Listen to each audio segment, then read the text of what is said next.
So, who are they? I don't know. Well, how long do we need to hold them here?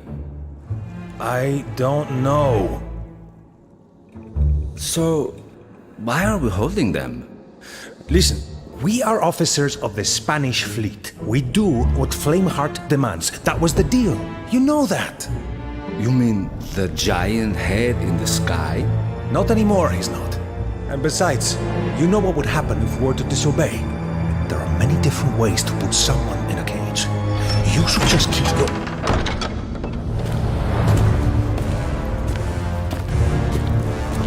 Sir! This one. Bring her.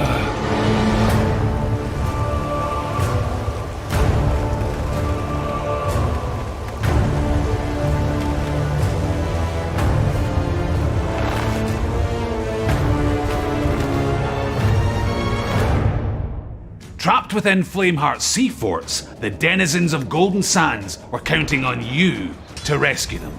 But as you all sharpened your cutlasses and lay siege to these forts of the Forgotten, something was stirring in the deep.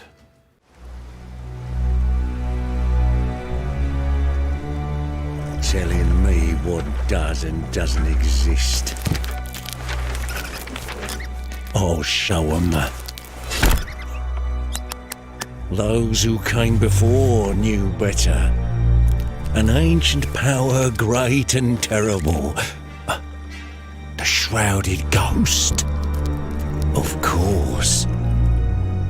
It moves between the worlds.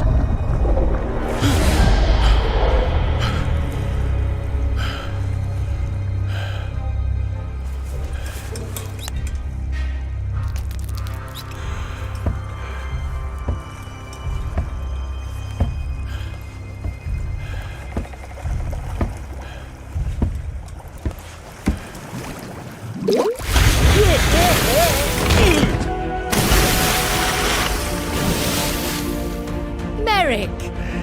Just the man I've been looking for. Let's go.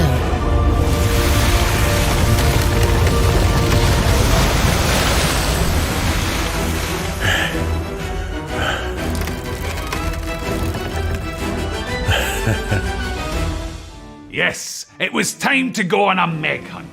Pirates had to work alongside Bell, Merrick, and the other pirates of the Sea of Thieves to summon the Shrouded Ghost in an effort to control a powerful artifact before Flameheart and his lot could get hold of it. Your efforts here didn't go unnoticed, and the Servant of the Flame cast his gaze upon the ruins of Golden Sands.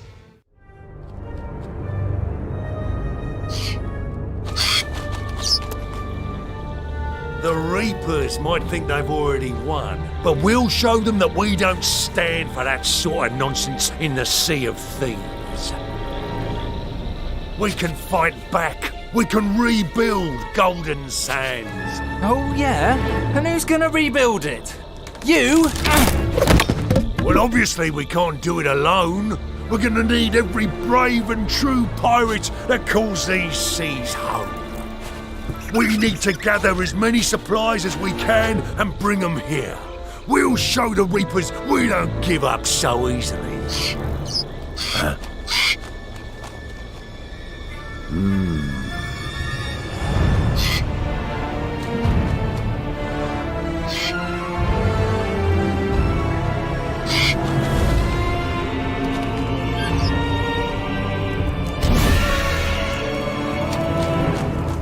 So, they think they can just rebuild. We must act swiftly. They cannot be allowed to restore Golden Sands. We will call more pirates to our banners, and all will tremble before the might of the flame.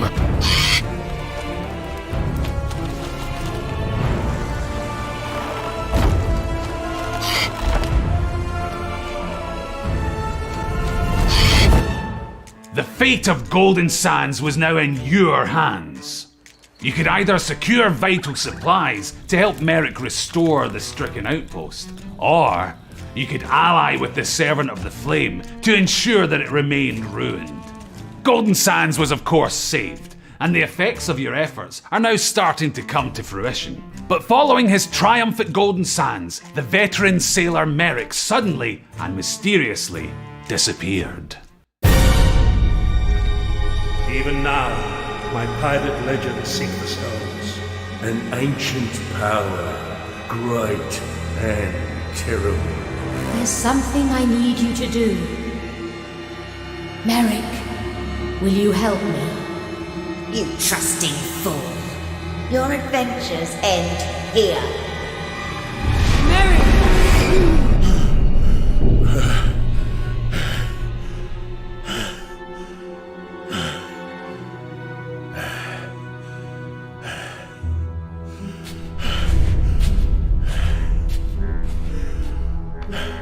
You alright, mate? You like seeing a ghost? Ferry's this way, mate. In case you didn't know. You don't want to miss it. Them wraiths don't mess about. Make sure you hold that ferry for me, friend. We've got one more passenger here. Or you could just sit there and spend some more time here. Not me, though. I'm headed back to the land of the living.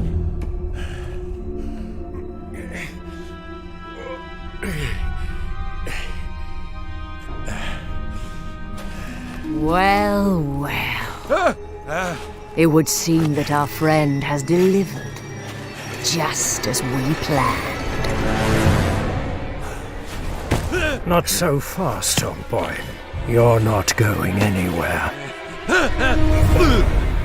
It wasn't personal, Merrick, but you have information that we need. And you're going to tell us everything.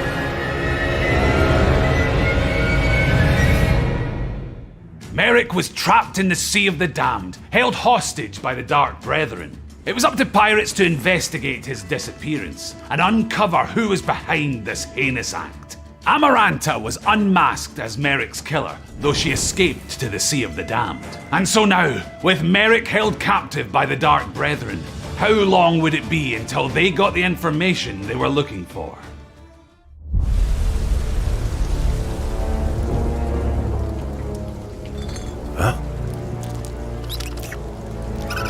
Hello, my little friend. What are you doing here? You want me to have a drink? Oh, no, I couldn't possibly. Besides, that's devil's rum. It'll blow your head clean off. I'm sorry, friend, but I don't understand. I think that it was trying to warn you that I was coming. Though I'm not sure what's more pathetic. That it thought it could help you, or that you have a crab for a friend. Come now, Merrick. You're making this much harder than it needs to be.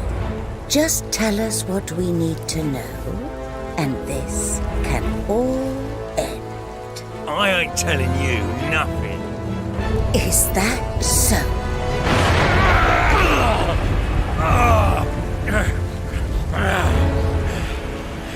You think just because you wear that mask that I can't see what you really are? I fought monsters before, and I wasn't afraid then. So if you think you're getting anything from me, you're wrong. Well, I'm glad to see that death hasn't dampened your spirits. But I killed you once before, Merrick. And believe me when I say that I have no problem with tearing your soul apart, piece by piece. You do realize they'll come here to save him? Of course. And I'd very much like to see them try.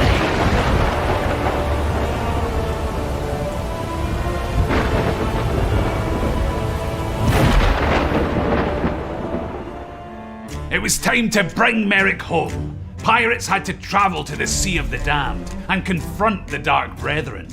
By solving puzzles to scale a twisted version of the Sea Dog Tavern, pirates managed to free Merrick from his captives. Though instead of returning to the Sea of Thieves, he chose to remain where the Dark Brethren couldn't get to him. Meanwhile, Belle journeyed to Stitcher Jim's old hideout to see if she could uncover any clues from this once devoted follower of Flameheart.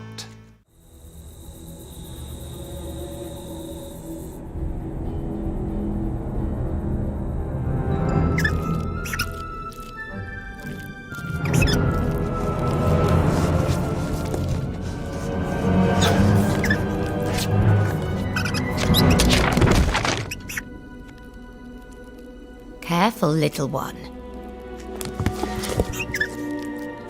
Nothing in this place should be trusted blindly. But there is truth here. I can sense it.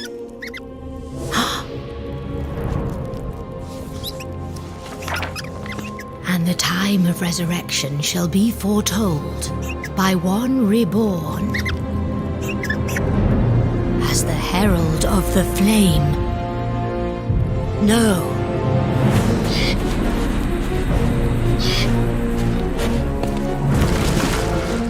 Pirate courage alone is no longer enough, but true allies are hard to come by out here. The cost of their loyalty will be high. I think, perhaps, it's time for us to take a dive.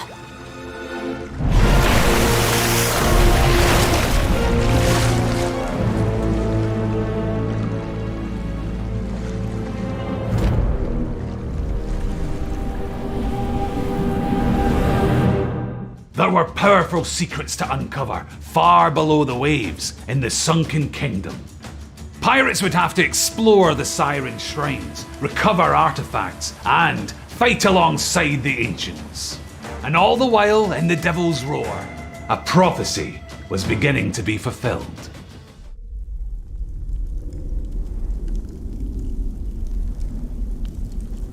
The roaring flame, from the waves it was torn.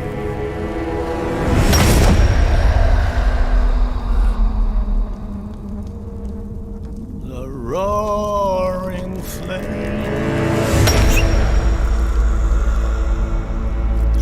waiting now to be reborn.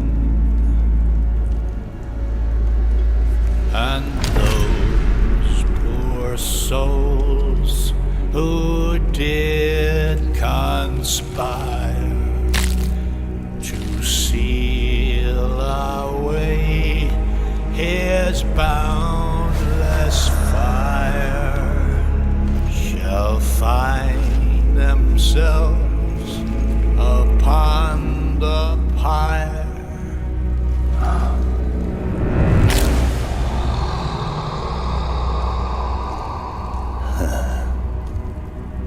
While all the world is burning.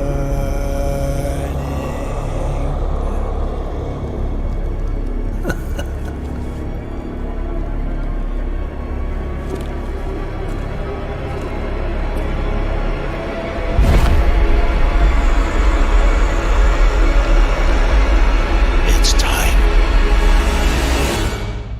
With Belle now sure that the prophecy was coming to pass, pirates had to go on the trail of Stitcher Jim, unearth the truth, and stop the ritual. Stitcher Jim may have met his end as the Herald of the Flame, but the prophesized return of Captain Flameheart was far from over. I was so sure we'd won.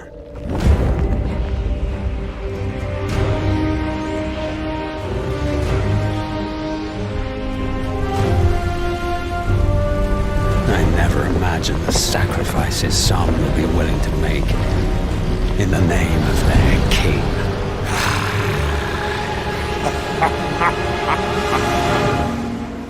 The prophecy had come to pass. The return of Captain Flameheart was now inevitable. We thought if we performed the ritual ourselves, we could summon Flameheart, then bind him, banish his spirit beyond all reach. But try as we might, our efforts were in vain. And so, as the one responsible for Flameheart's return, it was time to make a sacrifice of my own.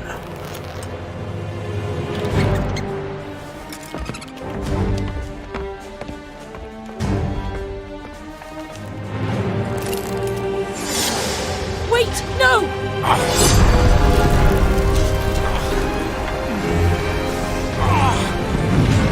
Now the souls of 2 pirates hang in the balance, but only one can make it back to the Sea of Thieves. Me or Captain Flameheart? The choice is yours.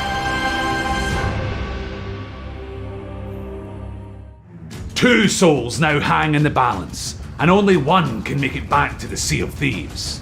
For the last 2 weeks, it's been up to you to fight for your side. Did you join with Pendragon and Bell in the hopes of banishing Captain Flameheart?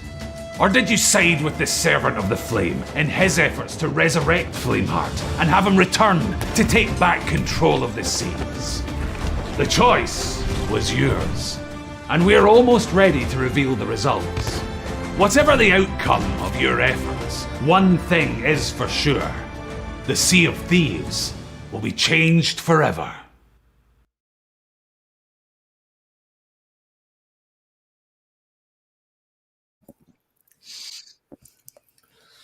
Hello everyone, I am John McFarlane, Head of Creator Engagement here at Rare, and this is the Return of the Damned results and Season 8 reveal stream. It's quite a mouthful, but what you're getting is 2 streams in one because we're being super generous today. So I'm going to run you through what to expect from the stream. We'll start off with the Adventure 9 stuff. So we're going to chat a bit about Lost Sands, which was the previous decision point that we had back in May, and we're going to give you a sneak peek at some of the stuff that's coming in the next few weeks and how the world is changing there. We're going to talk a little bit about adventures and where we are and how we got to where we are. Then we're going to have a chat with Hitbo, TC, and Behaving Beardly, who are going to be on as opposing sides to this adventure here. Then is the moment you've all really been waiting for, which is the reveal of who is going to be banished to the Sea of the Damned. Then we're going to take a look at some data. And I know we all love data and we all love numbers, so we're going to take a look at some data from your play sessions to see how you played throughout this adventure, and then get some reactions from our creators there. And then after that, we're going to take a quick break, and then we're on to Season 8 stuff, which is super exciting. We're going to show that content update trailer, the premiere of that. We're going to chat with some of the devs that I have here and what to expect from Season 8.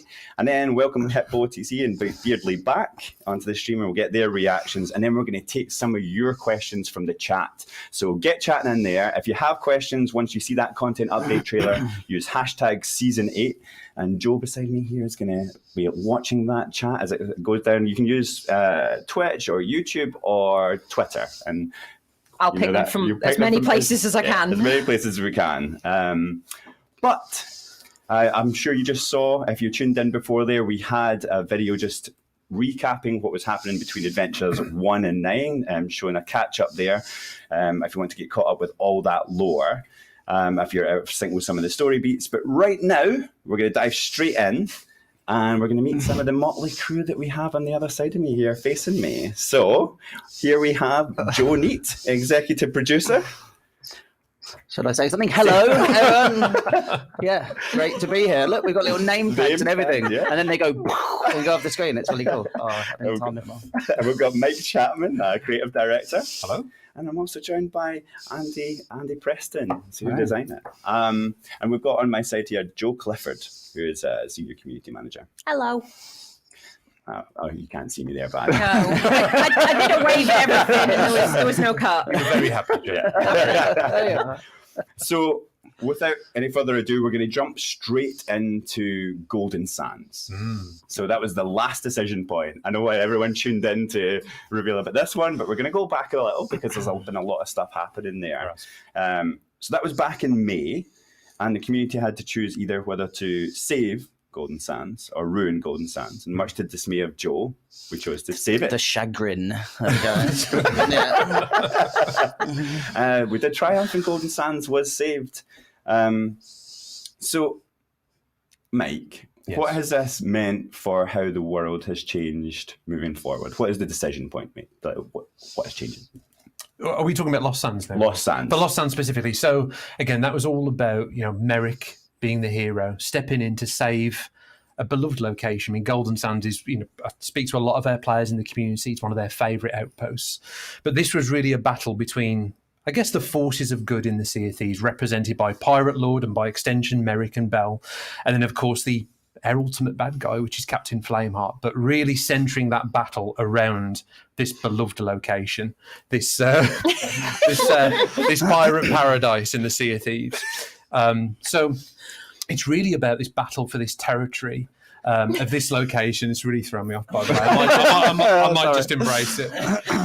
But when we planned this out, and we saw this kind of feedback in the community around the only way to drive meaningful change was to kind of abandon Golden Sands. And in our plans, we had these quite elaborate kind of branching paths laid out in terms of what Golden Sands would become, whether it was saved or it was ruined. And I know we're going to show a little bit later in terms of, because of that decision that players made to save Golden Sands and ultimately Merrick and the pirate side winning, what that now means for Golden Sands. And there's some big changes coming, and some of our players might have seen some little clues in the world, but it's going to mean meaningful things for the future of the game. Yeah. I think we can probably see a little bit of it now, if we've got that there. But there are, So can we talk through? We can probably see a little bit of that now if we can get that up on screen, about some of the changes that we think are going to happen there. Like, what can players expect to see over time? So this kind of battle for this territory in the Sea of Thieves. I mean, we said, when it first played out back in the live stream, which was what is the Pirate Lord going to do now? Now that his side has won and this attack has been foiled, what does it mean for the future of Golden Sands? And as players will see on the screen here, what the big change that's coming is that Golden Sands is no longer going to be an outpost. Golden Sands is going to be our first pirate port in the Sea of Thieves. We always talked about the idea of the Golden Age is still to come. And through these adventures and these decision points, players are going to start to see this play out in real time with these big changes coming to the world. And this is the first time we've done this, but this location just fundamentally changing. This is obviously work in progress. This is a little jump ahead to what's coming later in the year. And it is work in progress, but our team is so passionate about this because it gives the location just such a different feel. So being here, walking around, seeing how the tavern is different, seeing how all the shops are different, it feels so different. You've never seen anything like this in Sea of Thieves before. So just so excited to see this roll out in the coming months. Yeah, that's awesome. And Joe, when it comes to planning this stuff out,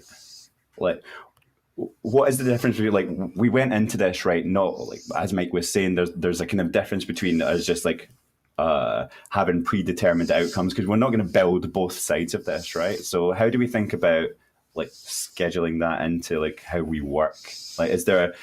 We don't start work on the port prior to this, right? So how does that whole section work with I love to think that you think I know the level of detail. I want to hear you answer it. Yeah, but like Mike said earlier, we have two parts very much planned out, right? And we want to do something where we can quickly start seeing progress, but then we know things are going to build up over time, like you see with the port itself, right? But we have to be sensible as well, kind of with that, right? Because going and building two parts completely and then kind of junking one and throwing it away wouldn't be the most sensible thing to do. But we want to absolutely make sure that players' choice is really reflected in a kind of meaningful and kind of powerful way, right? And a permanent way into the Sea of Thieves Odds, which is what we love about these decision points. So we always have the two parts kind of planned out and what could potentially happen, and then we have to go lean into one, but based on whether the decision was right or the decision was wrong. That was the right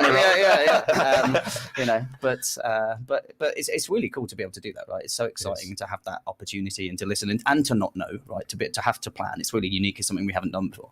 But yeah, it's just really exciting. I love it. I love even if I'm not always on the right side of the results. It's still amazing to see how that's kind of come together and to see, like you say, how our world is evolving in terms of that real such a distinct looking place now compared to what it was, right? And what it's going to become. So, and then Joe, Joe to my right, Joe.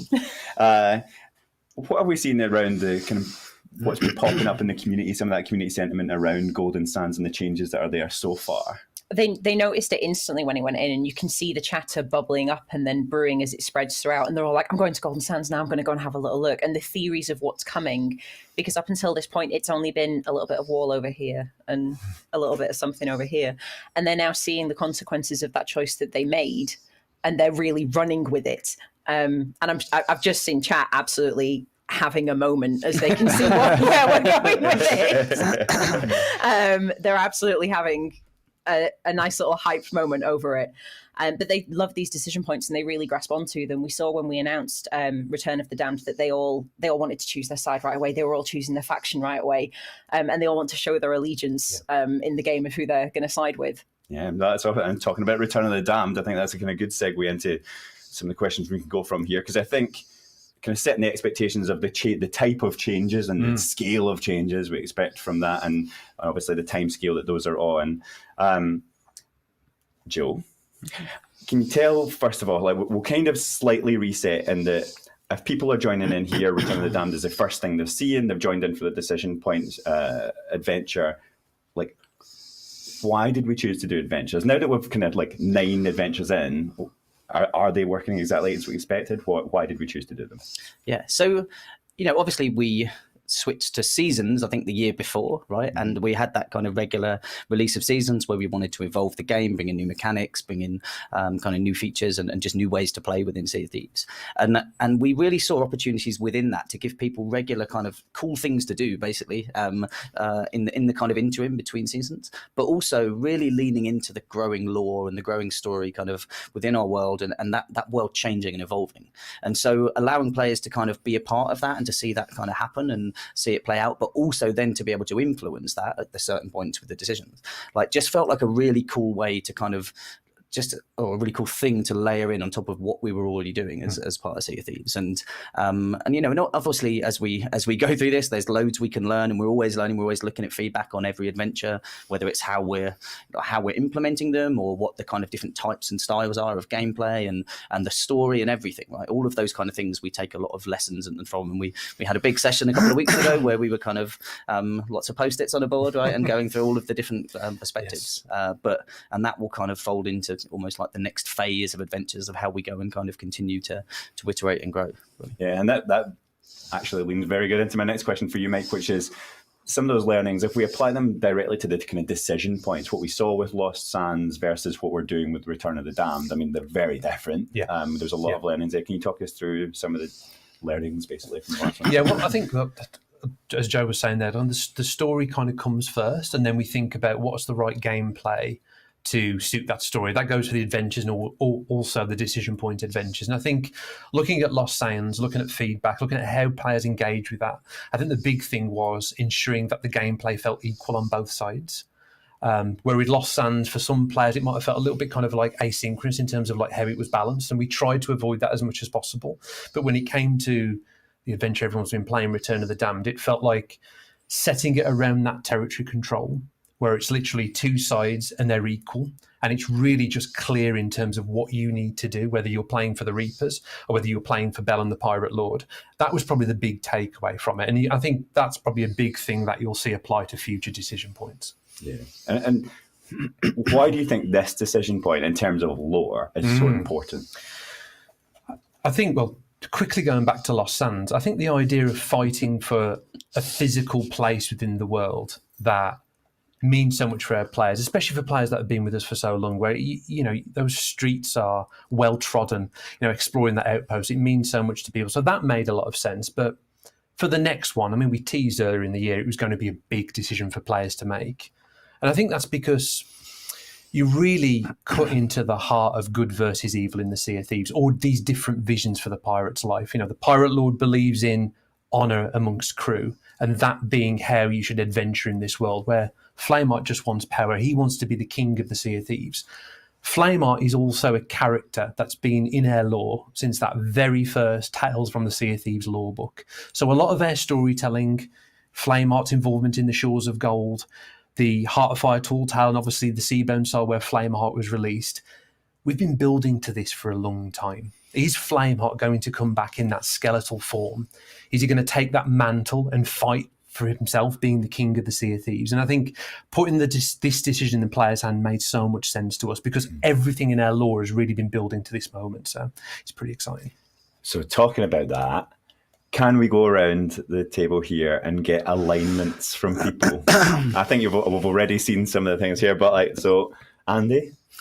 I'm going to have to go for Flameheart on this, not just because the beard's in front of me. But I just think we've seen some cool adventures with Pendragon. We've obviously seen some tall tales with Pendragon as well. It's obviously a beloved character with the community, but I'm desperate to see Flameheart return in all his glory. So, yeah, I think Flameheart for me. Right. This time, it's a little bit trickier because, like, you can imagine how these two potential decisions would play out, and we've had to plan that out. So both of them are equally fascinating and interesting. So I think I like the idea that players would fight to save Pendragon. So I'll go with that predominantly, but even if it is Flameheart, and Flameheart is the victor here, like it's going to be a thrill to see the bad guy back in his pure form. Oh, I think that really suits you, by the way. Does it? It's a good look. It is. That's a good look. Yeah. To be more pirates. Wonderful game.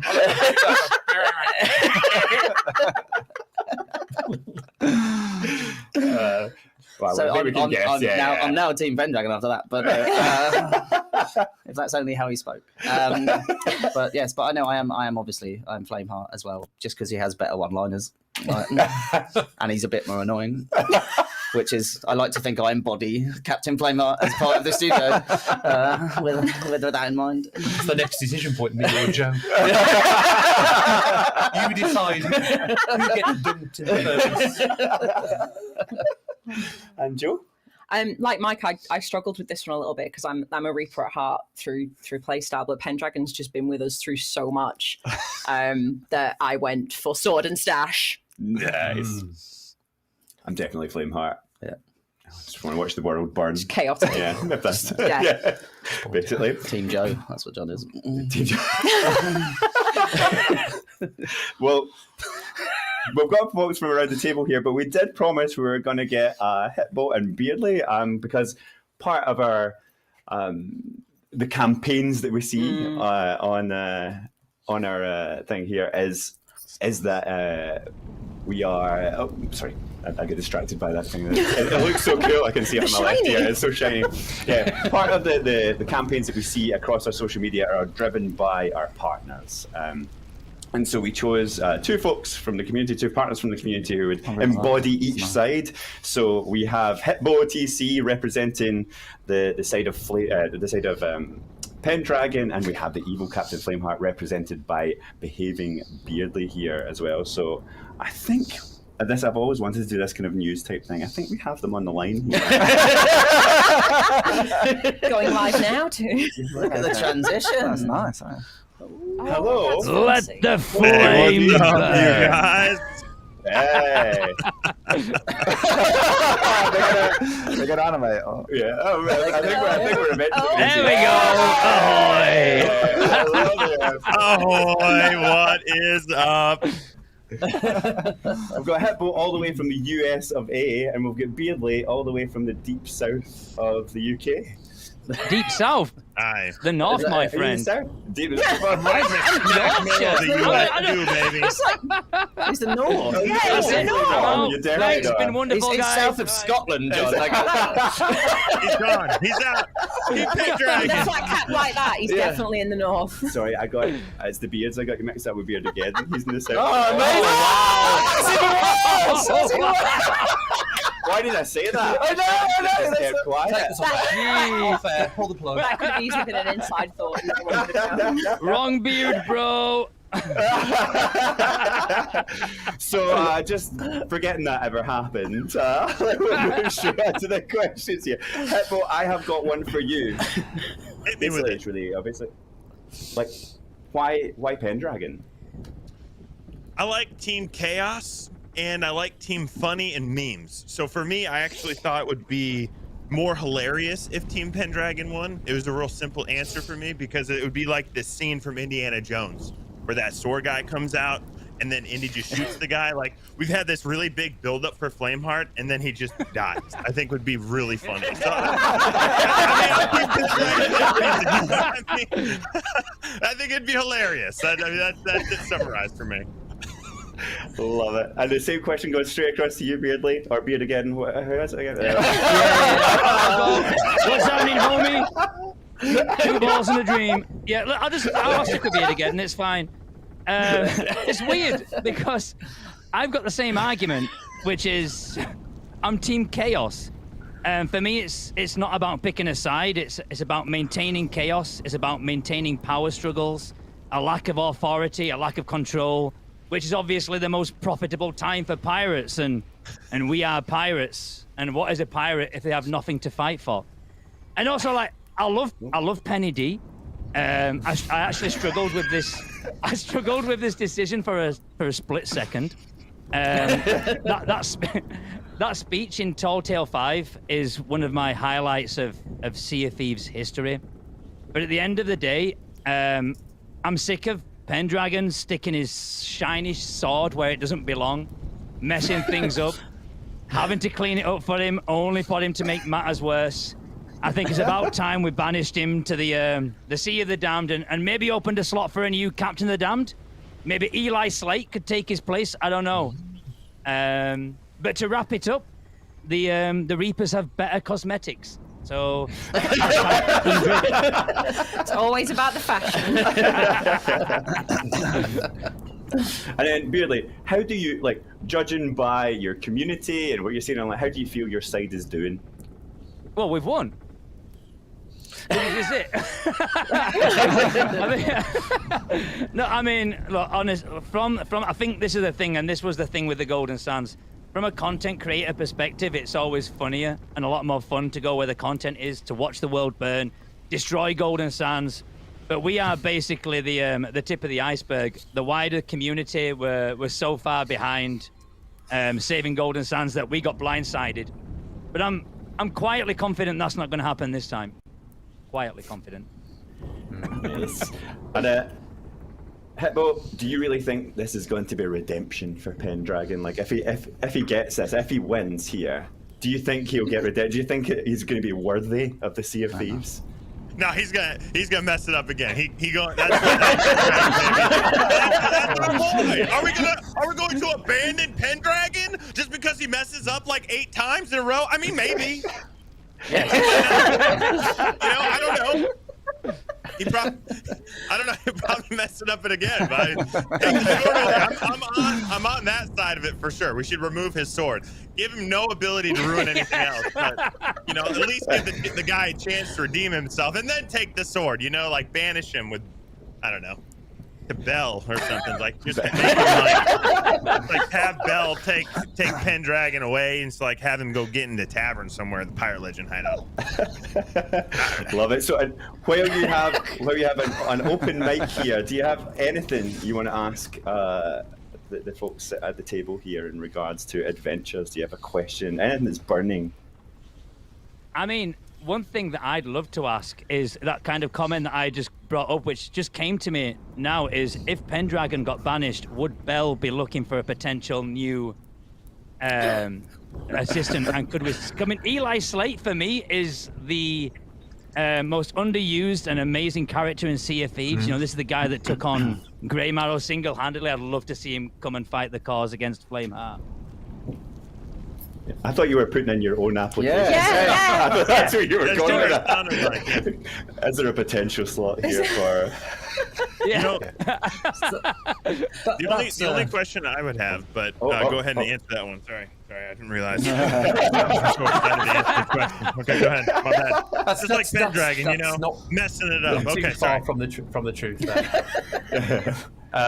So if that were to happen, Pendragon were banished. Yes, he'd be out of action for some time, and then there'd be a place to be filled. Not saying that would be Eli Slate. It could be. But yes, Bell would need new allies for sure. Would the tale be called A Clean Slate? Oh. When the adventure he comes in, would it be that? Clean shave is what it would be called. He shaves as part. Yeah. It's like he's got a literal and metaphorical. It's good. I'd Hippo. Man, my only question is probably a bigger question to ask, but the adventures for me, like watching the beginning of the stream and just seeing all of the cinematics and then remembering all of the stories that we all went through, I would just love to be able to like replay those at one point. I know this is a crazy question. You don't have to answer. You can just say, Hippo, you son of a gun, stop it. But I'm asking it. It'd be great to be able to like go back and play adventures, maybe turn them into a tall tale or whatever. But I know for me, that'd be super fun.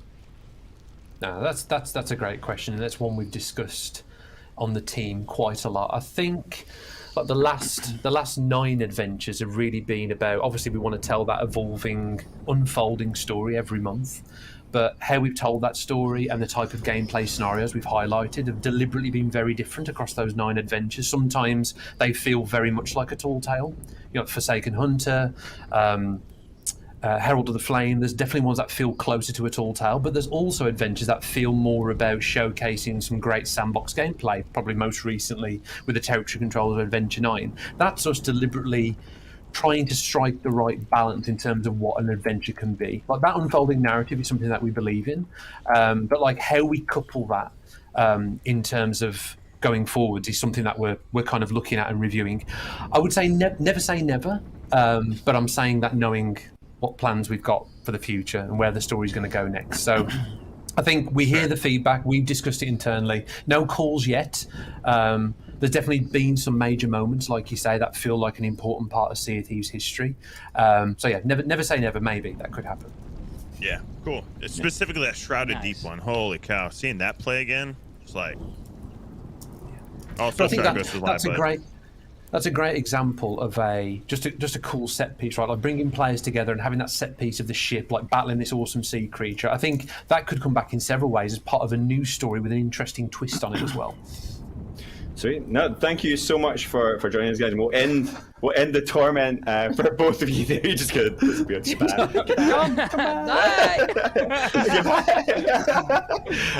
But yeah, no, thank you for joining us, and we will end the torment for you here, both like you, the audience, everyone sitting around this table, and Pendragon and Flameheart. I thought you meant the torment of them being on the street. I thought that was... I get it now. So obviously we're gonna reveal who got Vanguard banished here, but afterwards we do want you to stick around, because afterwards we're going to be talking through some of the data from what you've been doing, like some of the kind of cool things you've been doing within the game, and show that. But also we're going to be talking about Season 8 and all the cool new content coming with Season 8 and Tuesday next week. So this is the moment you've all been waiting for. Who do we find out? Who has been banished to the Sea of the Damned for all eternity? Is there like a... Let's just commit to that. I'm going to commit to that. No, it's already gone. Yeah. So it's like, can Pendragon finally redeem himself, or will we see the end of Captain Flameheart? Is there a countdown? Yeah. Will we see Flameheart walk the shores of the Sea of Thieves again? Will we see that happen? All your hard work has been leading up to this point. It's like, but one side has worked harder than all the others. How many all caps comments you getting there? They're all raging at John specifically. Your decision will affect the future of Reel him in. the Sea of Thieves. Roll the video.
Nothing, fool. The Sea of Thieves shall quake at my return.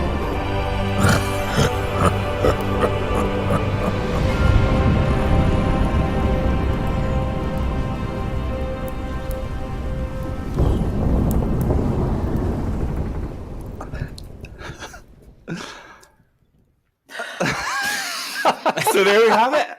Flameheart has won. Pendragon has now been banished to the Sea of the Damned for all eternity. Farewell, Pendragon. What's your thoughts? What's everyone's thoughts? What's your thoughts, Mike? How are you I think taking it?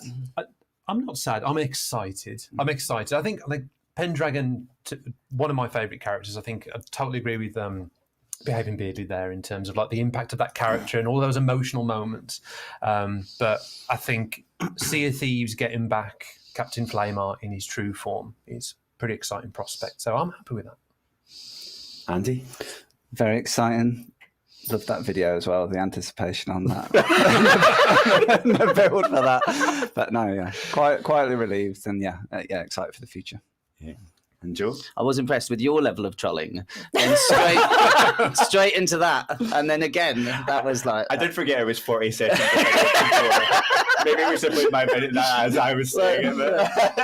as a fan of trolling, like, I was but yes, no, obviously I'm moderately pleased by the outcome. But no, I think it's great. Obviously, the community have spoken, and and it's good that they've realised the error of their ways from the last decision point. So before we, sorry, Joe, I forgot about your reaction here because you're sitting right next to me. Just forgot about me. So yeah, I'm excited, to be honest. I'm really excited to see where this will now go. Disappointed, yes, but we saved Golden Sands. That was. Can't win them all. One for that team. To be honest, I was on the other side for that. I'm just on a losing streak. That's it, you're 2 for 2. I just thought I'd recover it, but I'm 2 for 2 on the losing side right now. So, but it's exciting things to see what the future will hold now. Yeah. Sweet. So we have some of the data from how you played Return of the Damned here. So we're going to chat through that. We've got this lovely, nice animation here to the side of me. So as we chat through it, I'm going to see if folks are shocked at some of these numbers. Let's have a look. So, basically, we had the Bewitching Dolls that were out there. And we had how many Bewitching Dolls handed in? 438,488 Bewitching Dolls. That's a lot of Bewitching Dolls. That is a lot of C4 traded. Dolls handed in with full fort control, 17,698. These are huge numbers. Enchanted Bewitching Dolls, 271,065. That's very high. Yeah. And then it gets even bigger. So we've got total dolls given to factions, 709,533. Then the flags, I saw loads of these getting raised. So with the flags raised at 284,913 flags. We love numbers here. Soulflame, I feel like a bingo caller. Soulflame captains killed 387,949 Soulflame captains killed. The most vulnerable fortress? Any guesses? Mercy's Edge. Mercy's Edge. Mercy's Edge. I came up before I got it. And then most resilient fortress? Yes, Old Brightstone Fortress on there. So yeah, those numbers are higher than I expected. That's good. That's very Community good. came out in numbers. It seems. They did. They really did. Wow. That's a lot of bewitching dolls. Very cool. it was so cool to see when I looked at the numbers on the dashboard behind it. It was like the numbers of points in either direction were in the billions. So it was absolutely crazy to see some of those numbers in the background there. So we've got the stats there, but we haven't heard from our partners. So we're going to jump over to Hitbo and Beardley here before we take this short break. So we're going to hear from Hitbo and Beardley, but we are going to jump straight over after we hear from them to the Season 8 stuff. So please stay tuned. We're going to take a quick break in between, but please stay tuned because we have got lots more to talk about with Season 8. But for now, I think we're going to do a lovely little pan over to the portraits again. Hello. Oh, hello? Hello? Can we hear you? Hello. Let the flame burn! Prevails! There they are. Yes, I'm so excited for this. Like this, for me, this is just like.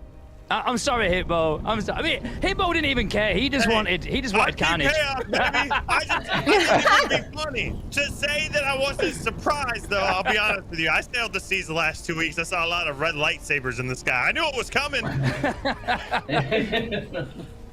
Doesn't change it, though. I'm a pirate for life, baby. Team Athena, Flameheart, you suck.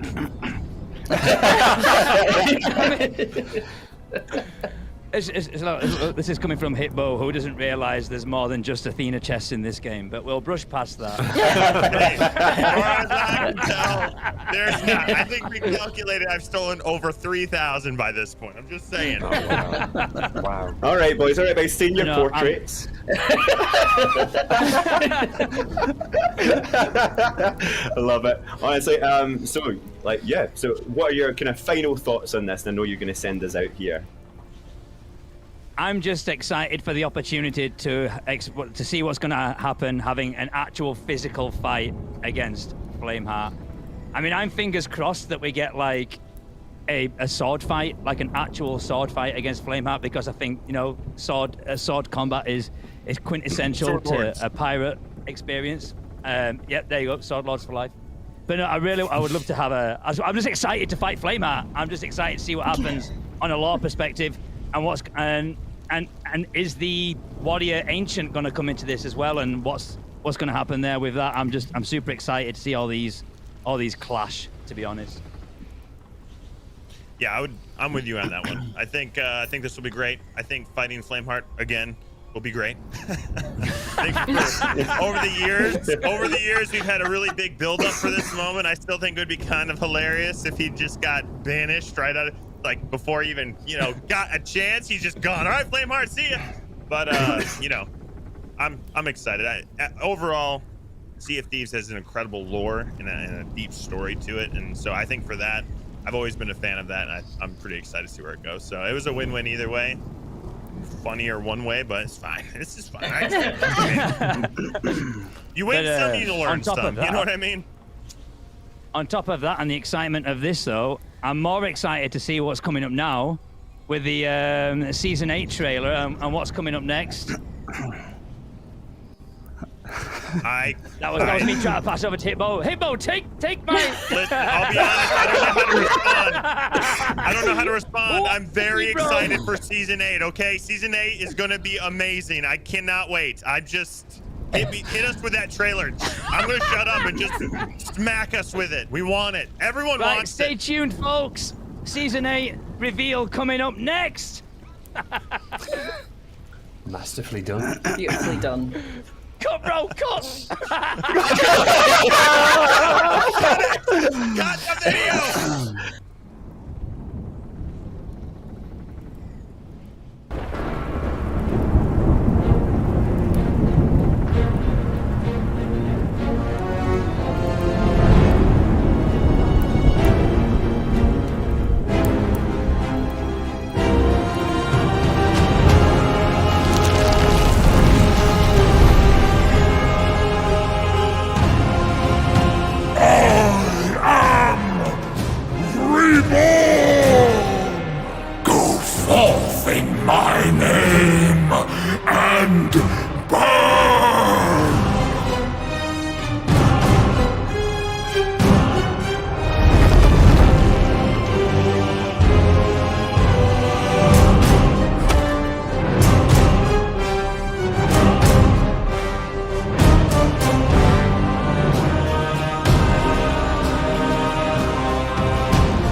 choose your side and get ready to fight. It's time to put your skills to the test in the battle for the Sea of Thieves. Explore thrilling new locations and earn some incredible cosmetics.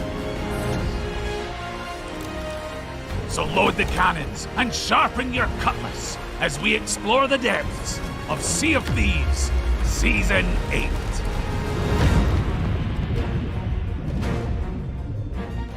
In Season 8, you'll be able to opt into on-demand PvP combat, duking it out in explosive ship battles that all take place in the shared world of adventure. You'll be fighting for one of two opposing factions, the Guardians of Fortune, who are loyal to the Pirate Lord and his allies, and the Servants of the Flame, who pledge themselves to Flameheart and the Reaper's Bones.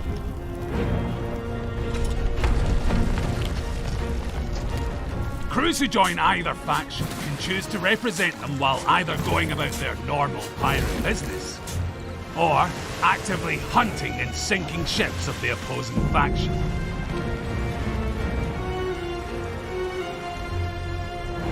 And this all begins with the Hourglass of Fate.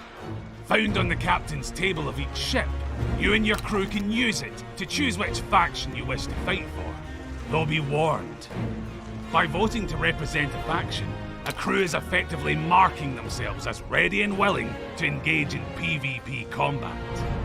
This means that you can be actively hunted by ships of the opposing faction. But if you want to go on the offensive and hunt opposing faction ships yourself, then look no further than the war map on the captain's table. Use it to seek out a foe, and then dive below the waves.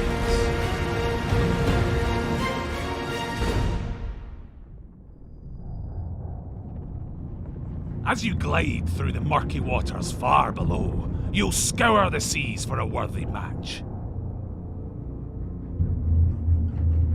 You can use this time to ensure you and your ship are ready for the battle ahead. And once an opponent has been found, you'll ascend from the depths and burst out from below the waves. The opposing faction ship will be directly ahead of you. So ready the guns, and let battle commence!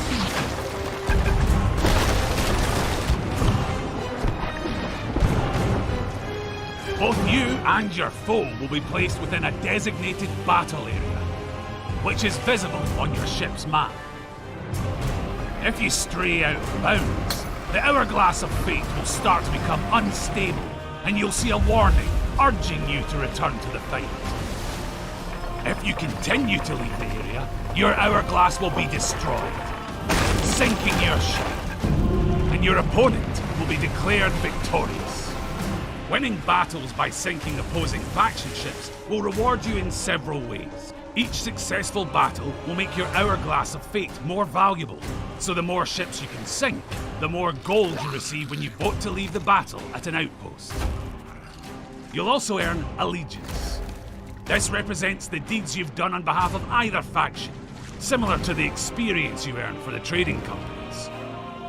If you're able to sink multiple foes in a row without being sunk yourself, you will start to build up an allegiance streak.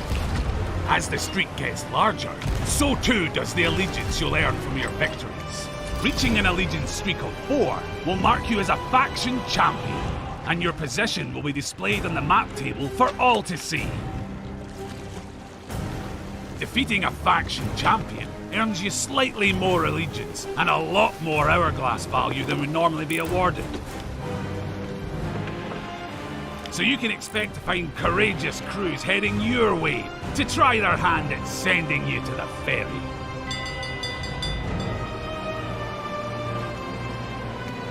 Faction champions can also choose to hunt crews larger than their own. So if you're an ambitious solo slipper ready to prove yourself, this is the perfect way to test your mettle against some more fearsome foes. Though sinking ships isn't the only way to earn allegiance. When you bring treasure aboard a faction ship, you'll gradually increase your treasure grade. The more valuable the item you bring aboard is, the more your treasure grade will increase. And if you can successfully defend against and defeat rival faction ships while this treasure is on board, you'll earn even more allegiance for each ship sunk. When you leave the battle by voting at an outpost, your current treasure grade will increase the amount of allegiance you receive. You can even choose to sail as an emissary while also representing your faction, potentially netting even greater rewards. The higher your emissary grade, the more your Hourglass of Fate will be worth when you choose to leave your faction. However, choosing this style of play will make you an even more valuable target for ships from the opposing faction, so best be on your guard. With Season 8, we're also adding 2 new alignments for the captains of the Sea of Thieves. Complete the milestones to unlock new trinkets, crests, and other faction-themed cosmetics. And as you build up allegiance with one or both factions, you'll unlock some spectacular rewards for both sides. At allegiance level 100, you'll also gain access to special faction-only parts of the Athena's Fortune Tavern, or the Reaper's Lair. So long as you're also a Pirate Legend or level 75 Reaper, that is. These secret areas offer a number of exclusive rewards, some of which are literally life-changing. The Guardians of Fortune will grant you the blessing of Athena's Fortune,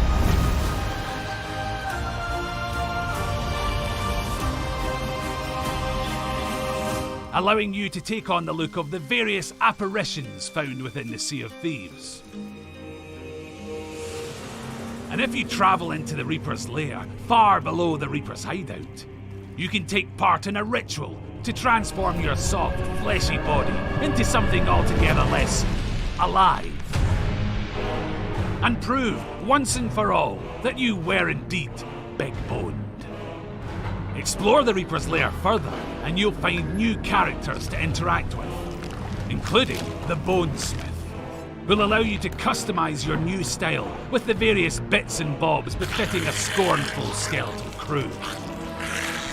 And of course, with a new season comes new rewards, with over 100 levels of incredible items to unlock. That includes some slick new clothing options. There's even new emissary rewards, so there's boatloads of shiny new goodies to strive for. And there's also a new Plunder Pass, available as an optional purchase, where you can unlock some macabre cosmetics crafted on a midnight dreary, with the Ravenwood ship set and costume. Not only that, but by completing this season's Plunder Pass, you'll earn 1,000 ancient coins. And there's even more available in the Pirate Emporium. From a ship fit for a king, to a costume perfect for those who are hungry for battle. There's even trinkets to celebrate the games of Rare's past. So pop on in and discover what sparkling surprises lie in store. So get ready to earn allegiance for factions of fate, uncover new rewards in never-before-seen locations, and engage in the dramatic PvP action of Sea of Thieves Season 8.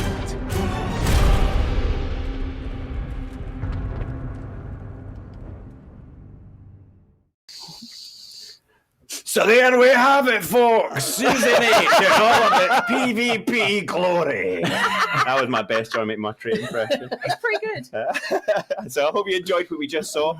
And handily, I have the people who made it sitting right across the table from me here. And we're going to ask them some questions to get a little deeper dive into Season 8. I don't know why. That was not John McMurtry. That's very nice. I thought you were John McMurtry. That's what he talks like when he's not getting his voice on. So, Mike, let's start off with it. Yeah. Give us a high level what is and why is Season 8 Season 8. It's a good question. Honestly, so exciting to finally So cool, have right? players see that. I mean, we've been excited about this for so long.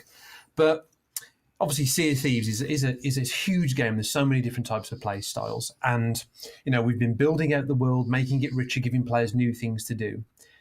PvP and a focus on PvP has always been something in our minds, but we wanted to do it in adventure. We wanted to bring it to adventure in that seamless, immersive Sea of Thieves way. And there's a lot of responsibility with that. It had to be sanctioned PvP, where both sides opt in and want that experience. So we wanted to add this new way to play without adversely affecting the rest of the sandbox. But for us, the most important thing was wrapping it in that kind of immersive, playful feel that's key to Sea of Thieves when you're out there on your adventures. So all of that seamlessly transitioning, as players saw there, going under the waves, but then wrapping it in that factional role play. So bringing in the Skeleton Curse, bringing in the Ghost Curse. Some of that thinking, we kind of laid the kind of track for that early on with the kind of bringing in the Reapers. But this is really celebrating the good and the evil of the world, the Reapers and the Pirate Lord as part of these new factions. So getting to that PvP gameplay when you want it on demand. Sweet. And Andy, I know you are super excited about this Sunday. I know this is it's been a real passion project for you and the team, right? Yeah, the team's worked incredibly hard on it. And like Mike said, it was a really important update for us, and especially to try and make sure it doesn't affect what people know and love about Sea of Thieves at the minute.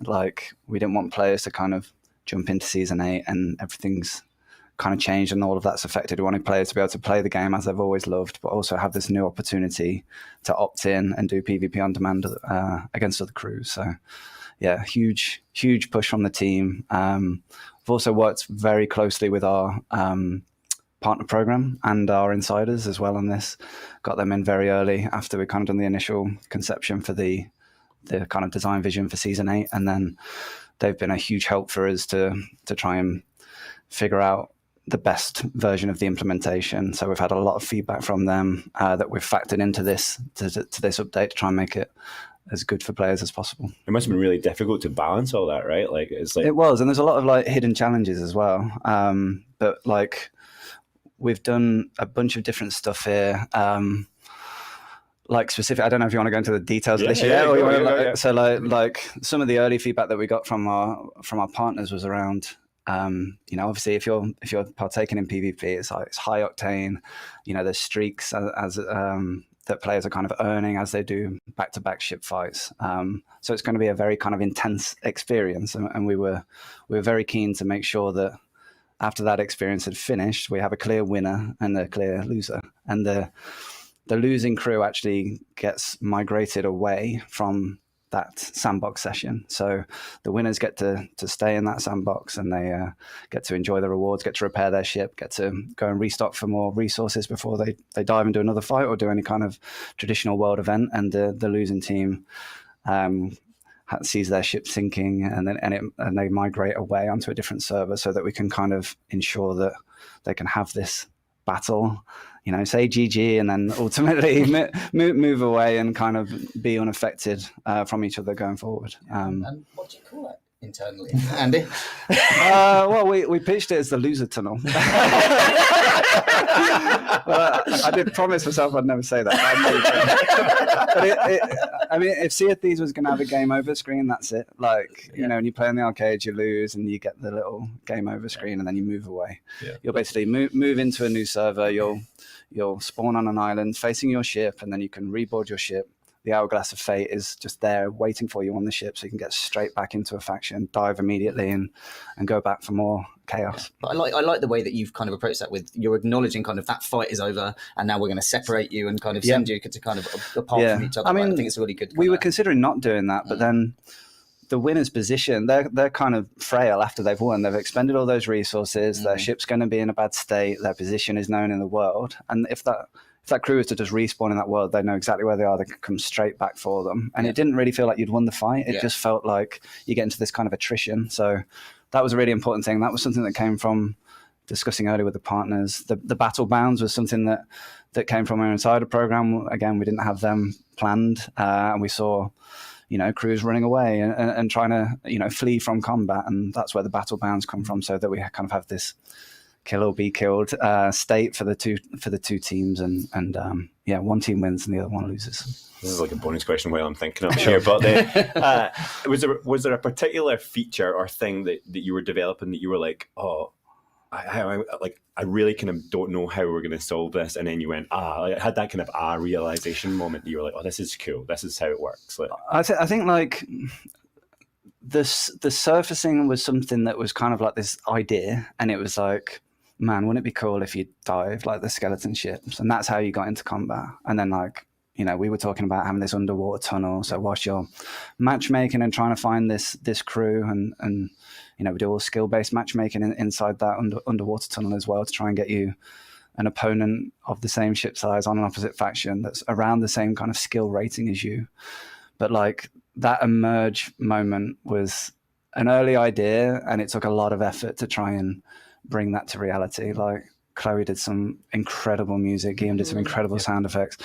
When that boat starts pitching up, all the music starts building and building and building before you kind of collapse out of the water, and then you hear the boat like crunching as it kind of smacks the waves as it comes back down. Your opponent's straight in front of you, and it's just a fight to the death. The music's different for each faction as well, isn't it? It's so intense as well. It's some of the best music we've got in the game for me. Like the way that builds and then crescendos just as you breach the water, it's just an amazing, powerful feeling for the crew.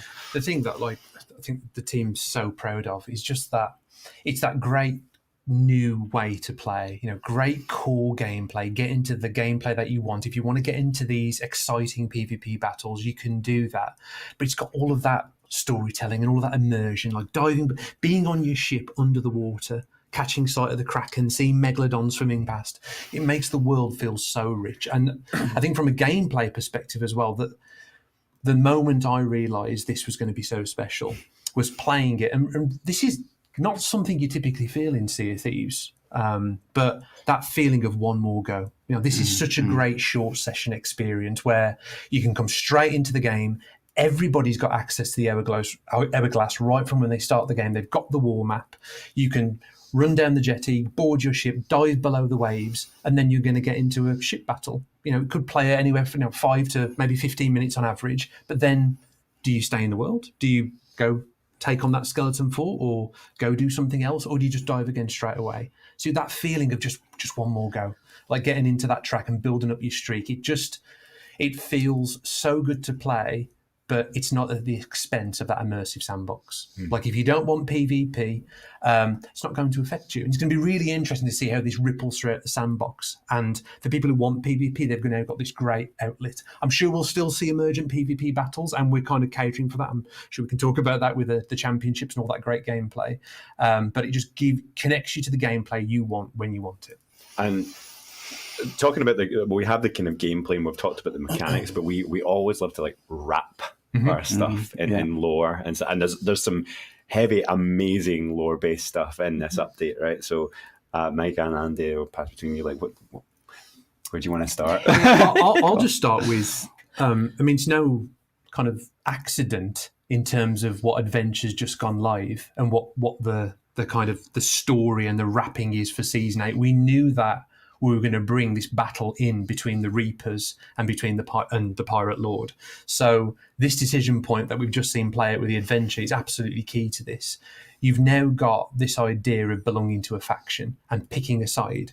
So one way to look at it is this is a battle between skeletons of the Reaper's bones and the ghosts of Athena's fortune, and just that playful role play. So when that ship bursts out of the water and it's that crew of skeletons and they've customized themselves, they've changed their head, they've changed their body, they've changed their lower body, it just makes it feel like that. It gives it that adventure role play that we always try and wrap it into Sea of Thieves. It's not just a game mode, it's something that feels like it's got its hooks into everything about the game.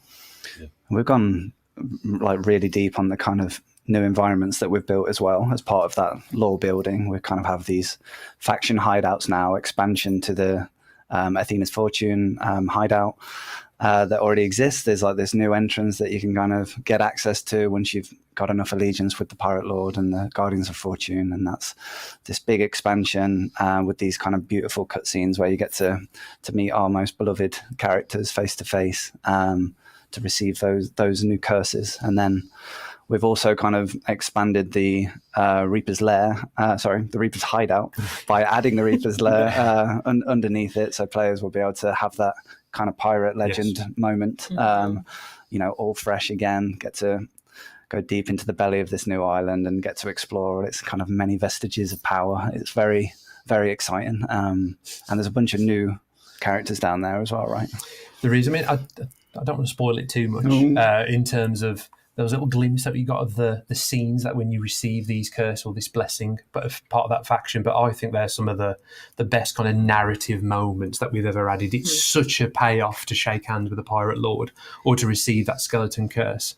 And like the environment that Andy's talking about, the new expansion to the Athena's Fortune hideout and the Reaper's Lair, it's, in my opinion, it's some of the best environment we've ever done. The team have knocked that absolutely out of the park. 100%. And there's a responsibility of that. I think that when we first put in the Reaper's hideout and we had that hatch there, I think our players have often speculated, what is below the Reaper's hideout? And we really wanted to pay that off in style. So it's like seeing this hidden world that you haven't seen before and all these new wonderful characters like the Chronicler and the Bonesmith, just how characterful the Bonesmith is, right? And how he gives you all these new cosmetics. It's so cool. Like, and it's huge. What, the Bonesmith or the environment?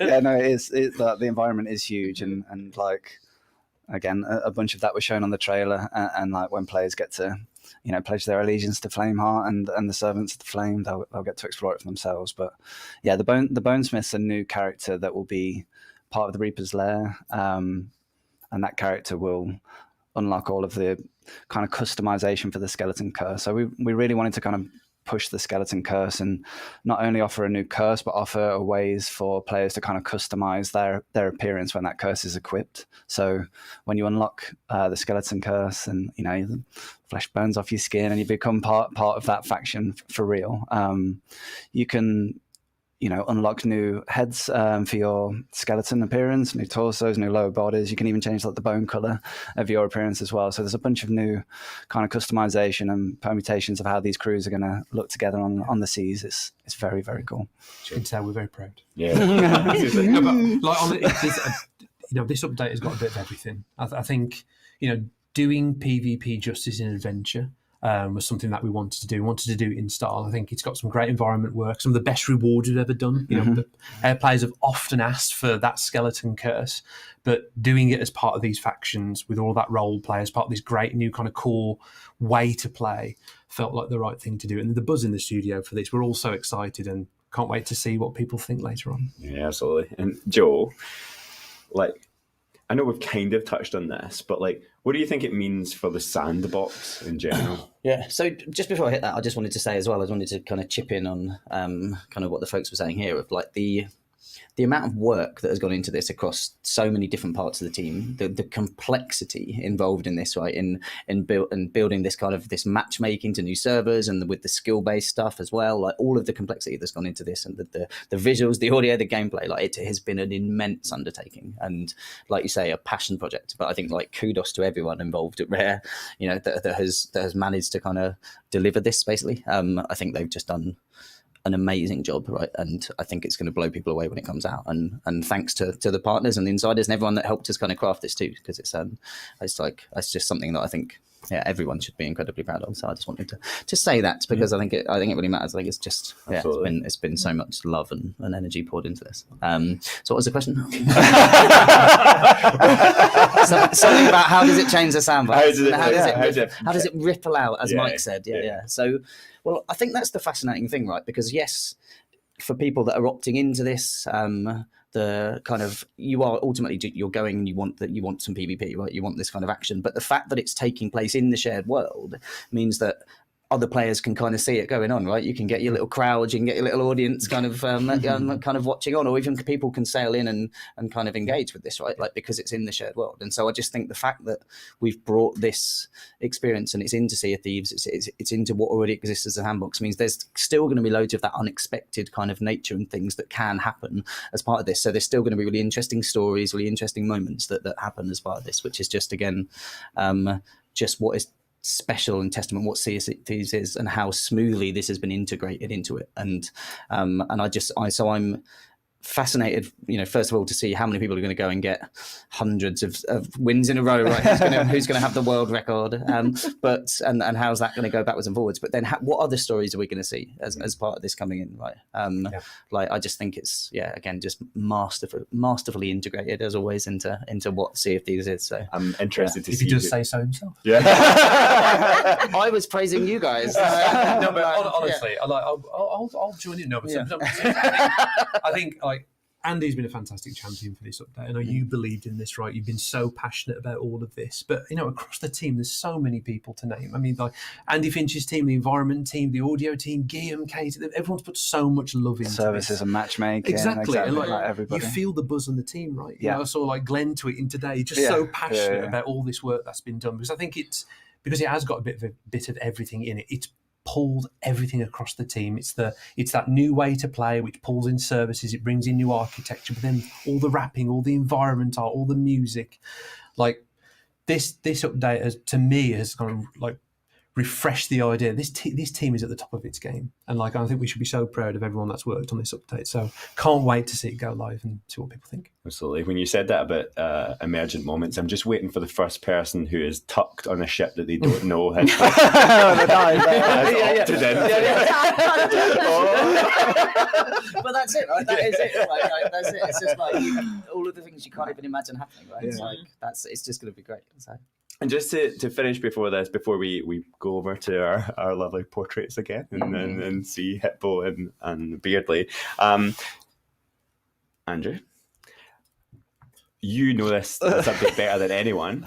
What are some of the highlights that you've seen the content update video a few times? What are some of the highlights for you that maybe just didn't pop up there that you're like, oh, this is a cool little thing that you might have missed or someone might miss? I think there's a lot to take in on that trailer. It's like 8 minutes long. There's a ton of stuff in there, but I think it only really scratches the surface of how it's going to play out in the sandbox for me. Like, obviously we spoke about PvP on demand. Players that want to have combat immediately can now just jump on their ship, vote to dive, bang, they're straight into a fight, like immediately. That's that short session experience that we've wanted for so long in Sea of Thieves. I'm sure we'll continue to build on that in the future. But like, for me, like personally as a player and how I kind of see myself playing this is that longer term game of how this can become part of your everyday sessions in the Sea of Thieves sandbox. Like, you don't have to just actively go out attacking. You can defend as well. You can, vote to join the Pirate Lord, the Guardians of Fortune, and then you can just play the game as you've always played, knowing that eventually a Reaper's going to come hunting for you, and that's going to change your experience. And the stuff that Joe and Mike have been talking about the intricacy of the design of this specific season, we've tried to ensure that everything kind of adds to that. So if you're playing as a captain, you can join a faction. There are new milestones, there are new alignments for you to go and unlock new trinkets, new rewards as a captain that are all based on the kind of PvP milestones we're showcasing in Season 8. You can play as an emissary as well, and you get emissary grade for sinking ships of a rival faction. That's a quick way for them to progress their emissary, and then the emissary rewards modify the hourglass value as well. But then, like, if you're just doing world events and stacking treasure on your ship, like players play Sea of Thieves, when you get invaded by another opponent and you defend your ship with honor and you fight that ship and defeat it, you'll actually earn more allegiance for your faction based on the amount of treasure that you had on your ship. And I just love how that could play out. Like, you could be, playing aggressively, you go and attack, you dive, I face off with you, you got a ton of treasure on your ship. Let's say you lose. Probably wouldn't happen. Let's say I take you out. All of that treasure's there in the ocean. I can then take that treasure aboard my ship. My treasure grade will go up, and then I've got a decision then to make. Do I want to dive and potentially lose that bonus, or do I want to switch and play more passively, where I continue finding more treasure, putting it aboard my ship, and wait for my next opponent to burst out of the ocean? Because if they do and I sink them, I'm going to get loads of allegiance for that. So I just love that interplay of how you can switch between attack and defense. I could talk forever. I'm sorry. I could talk forever about this. I've been waiting to talk about it. It's amazing. So we are going to cut over to our creators here. I think we're going to try and get Hippo and Beardley back. In the meantime, remember, if you're using the hashtag Season 8 hashtag on any of our social media channels, Joe is going through and the moderators are going collating through so many questions as right many now. questions as possible here. While we see, here we go. There's those portraits. Let's hear those lovely voices again. There they are. So Beardley, what did you think? Yes, darling. I have goosebumps. My goosebumps have goosebumps. My beard has goosebumps.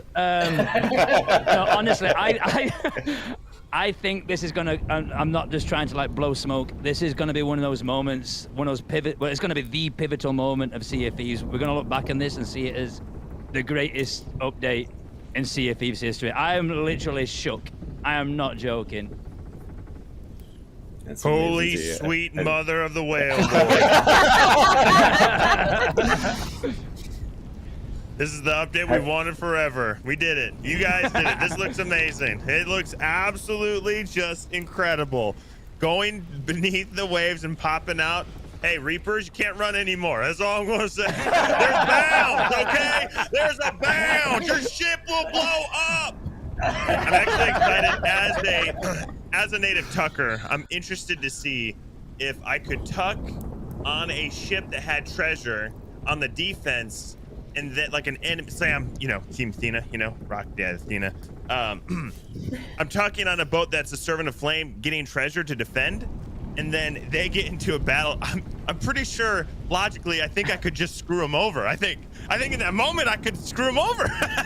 Like, yeah, you didn't see this Tucker coming out. Boom! And I get legend. It's a win.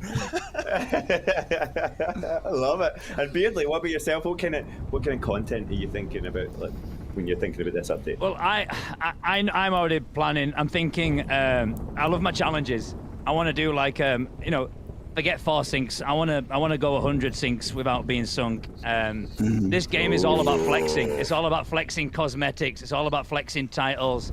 I want that mark on the map. I want people, coming for us and sinking ship after ship. And what I love about this as well is it's not one of these updates where you're gonna smash through, the achievements and then be done with it. Because I think the biggest kind of struggle I have with Sea of Thieves is if you're in for a long session, you've got all these supplies, you get sunk, and you just can't be bothered restocking up your ship and getting back into it. But now, even if you've got all of it done, you're like, you know what, I'm going to jump into the combat with another ship and just kind of and keep the game going, if that makes sense. And it's like Mike said, it's that, just one more and a quick session, so you're not having to tie things off and leave it. Nice, no, amazing. And honestly, thank you so much to both of you for joining us here today on both of the streams. I'm excited to see on Tuesday what kind of content you go and create and get on. We have drops over the week that week as well. I don't know if that's been announced, but I've just announced it. We have drops on there, so there we go. Exclamation mark drops! Everyone in the chat. Yeah, exclamation mark drops! Everybody in the chat. We don't have it on here, so not trying at the moment. Yeah, no. But we'll have drops over that weekend. So yeah, do join into. There's obviously a bunch of partners who I'm sure are going to jump on and play this content. So join them on Tuesday and get your drops as well. Rising morning. I have no internet for the week it launches. I'm heartbroken.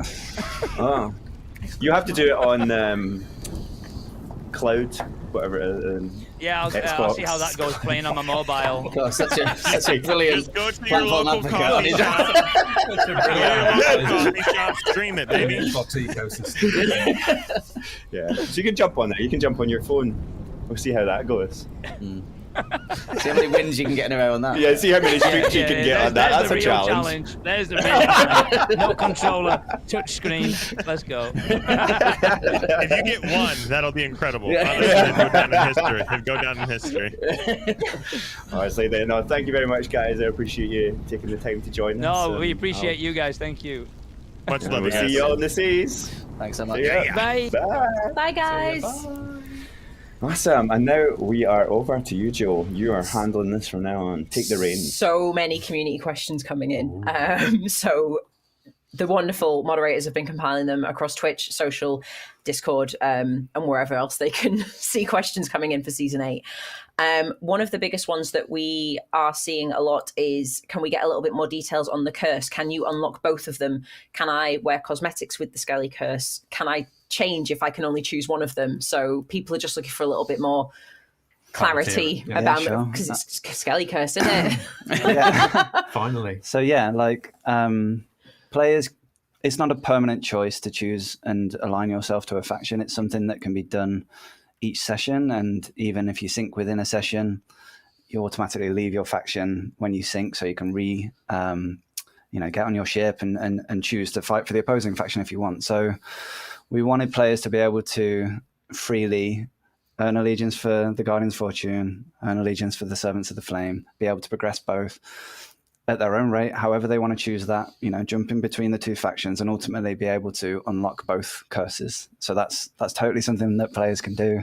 It's fully encouraged. I can't wait to see that. I guess in terms of skeleton cosmetics, it's a brand new system that is. It's our SPG now, our Skeleton Infinite Pirate Generator. And as a result, we have created custom cosmetics for that curse specifically. So we have a number of heads, a number of torsos, a number of lower bodies, a number of bone colors. The existing cosmetics do not work with that curse. They do work with the ghost curse. That's kind of like a shader overlay that will work with any cosmetic you have.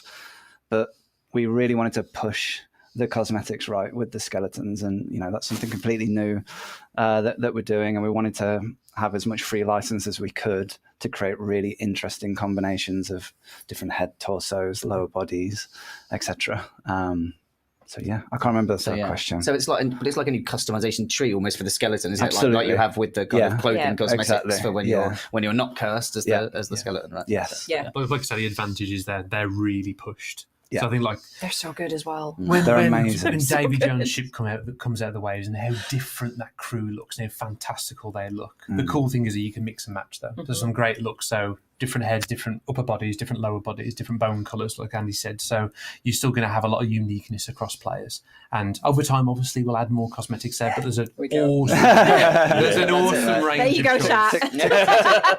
To begin with, it's in many ways like captaincy. Obviously, we're adding to captaincy with this update with the 2 new alignments. That's why we didn't have PvP milestones back in season 7. It's because we had this plan right. We wanted to add it with this sanctioned PvP. But season 8 is also like another new platform for the game. There's these new factional players, and this is just the start. There's so much content to get through for season 8, but of course it's part of Sea of Thieves now, and it'll just get expanded over time. Touching on the new factions, one of the ones that we've been seeing is there's a lot of panic that we've just upped Athena's fortune to 100. Can we just have some explanation we would never do of that. the new factions and allegiance, and that we're not going to make them go and grind out 3,000 Legends of the Veil? So Reaper's still the cap of the Reaper's bone is still 75. The cap of Athena's fortune is still 30. They are unchanged. We have added the 2 new factions that players can earn allegiance for, similar to how you'd earn reputation for the trading companies that we have already in the game. So there's 2 new ways to progress there. But yeah, that allegiance is separate. That level 100 that you need to get for either the Servants of the Flame or for the Guardians of Fortune, that plus Reaper 75 or that plus Pirate Legend are the requirements to enter the hideouts and to ultimately get the curse. So perfect. I think that helps a lot. We've had one come in a few times as well from several different platforms here from our solo sloopers that are out there. Can they fight as a solo slooper? Yes, absolutely. Yes, that was the really, end. that was really important for us, and not something we initially had, by the way. But like when we kind of got into play testing, we got into kind of 2v1 scenarios, and the skill difference of having 2 players on a sloop versus just 1 player on a sloop is vast. So we have solo sloop versus solo sloop, duo sloops, brigs, and galleon ways to play. Yes. And players can opt to fight a larger ship should they want that challenge. Because I can see our Beardleys and our Hitbows and things very much being like, we're going to go galley hunting. Yeah, exactly. So You have like the streaks that we kind of touched on at the start, but each ship that you sink, your streak count goes up, and then you get like what's called an allegiance streak multiplier for each ship that you've sunk, kind of like the emissary grade and how that works, where the higher you push the grade, the more rewards that you can earn for sinking ships in the future. Very similar concept. So that maxes out at 4, like the multiplications, how much allegiance you can earn for sinking ships, but that cap of the streak, that's unbounded. So players can push that as far as they dare to try and get these kind of high scores across the seas. But when you hit that 4, that's when you become a champion for your faction. And that, like when you unfurl that war map on the captain's cabin table, before you're at 4, that's just like the single skull and crossbones icon. You and your crew can vote to dive. That will matchmake you against someone of the same ship size as you, same number of players on the ship. And then when you get to 4, you get a second option that appears on the war map, and that allows you to fight bigger ships than your own. So you can kind of take on that additional risk and try and take on bigger ships. That's really good to know. That's going to be so exciting. The other one is obviously we're merging Season 8 in seamlessly with the adventure. So what happens if another ship sails into the battle area? Other ships can sail into the battle bounds, and like Joe said, they can have these kind of intense moments. So the 2-player ships that are, invade one another, or if someone gets invaded passively, they have the battle bounds around them, but other ships can come in and become part of that fray. So you could go and back up your Reaper faction friend and try and work together to take out the Guardians of the Fortune. That can totally happen. That's part of the stories we wanted to allow players to create, right? Like in the world, we wanted to make sure we had a rich palette of stories that could happen by putting this feature into the shared world of Sea of Thieves. And celebrate that choice that you've made in that session. It's a big reason why you've got those awesome kind of figurehead, kind of glowing effects at the front of the ship, and based on your streak, those get even more visually impressive. So, telegraphing to other players in the world your success and what you've done previously. And obviously when you reach that kind of 4 streak, you're then marked as a championship. So I wouldn't say it's going to happen every time, but we still want that chance for that emergent story to happen where you might get an unexpected ally or an unexpected opponent. But yeah, the whole being a skeleton, being a ghost, seeing those figurehead effects, it's all about celebrating and making it a really cool moment when you play this way. Yeah, just sorry to the champion bit as well. So if you choose to pick, like when you get a champion, if you choose to then play on like a smaller ship and go in and play and fight bigger ships, I just love the moment on the other side where you're in a galleon and you're expecting a galleon and then this little sloop pops up and you're like, oh no, because that person is like, they're probably pretty skillful. They're looking to test themselves against you, and it's like, all right, I love that again, that emergence where you're not sure what to expect. I'm just doing a quick sweep now for. But they're the ones that we've definitely been seeing come through the most. As always, it's about fighting and cosmetics. Yeah. Why not? Why not? That's the 2 pillars. We could keep going all day. Honestly, I've got pages of them. So those are the top ones. Well, absolutely. I guess if that is all the questions we have there, it's probably about time to wrap up, because we have lots still to come over this weekend. We've got more to share with everyone, but. First of all, I just want to obviously say thank you to everyone for tuning in, and thanks to everyone here who put this stream together and who joined us on the stream today. But also a massive thank you to the team again. I know it was reiterated there, but this has really been a passion project for the team, and they really want to put an amazing experience out for you, the players. And basically, it's going to be out. Like the crazy thing about it is we've announced it so close to when it's actually coming out. It's out on Tuesday. It's literally only a few days away, so it's super exciting. You're getting to see it now, and you really don't have long to wait. How many sleeps, John? How many sleeps? How many sleeps? 4 sleeps. 4 sleeps. 4 sleeps. Our 2 prime ministers. So anyway, look forward to seeing you all out on the waves on Tuesday, the 22nd of November, when the season 8 will be launching, and hopefully there's somebody there to carry me and help me on my wee duo sloop, or my Fenton brig. Like, I've got my Fenton brig there. Yeah. But thank you again to everyone for tuning in, and we'll see you all on Tuesday. Thank you. Bye, Goodbye.